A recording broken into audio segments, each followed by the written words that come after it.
আমরা লক্ষ্য করেছি সারা দেশে এবং পুলিশ বাহিনীর মধ্যে যে বিদ্যমান তাদের পোশাক আছে এটা নিয়ে কেউ সন্তুষ্ট না, এবং এইটার যেটা দৃশ্যমান যে এই পোশাকটা আসলে ওয়াইডলি অ্যাকসেপ্টেডও হয় নাই, মানানসই না শুদ্ধ বাংলায়।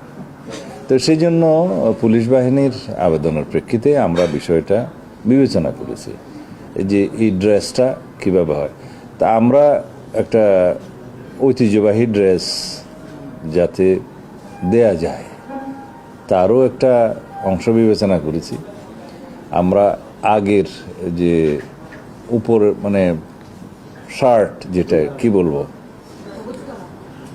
উপরের অংশ আগে যেটা ছিল মেট্রোর জন্য এবং সারা দেশের জন্য, সেটা আমরা বহাল রেখেছি। তবে প্যান্ট পাজামা সেটা আমরা খাকি ড্রেস দিয়েছি।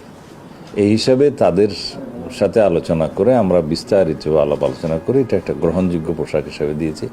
সেটা তাদের পরিধান করতে আর কিছুদিন সময় লাগবে, কারণ এটা প্রস্তুতির বিষয় আছে, কাপড় প্রোডাকশনের বিষয় আছে, জামার বিষয় আছে।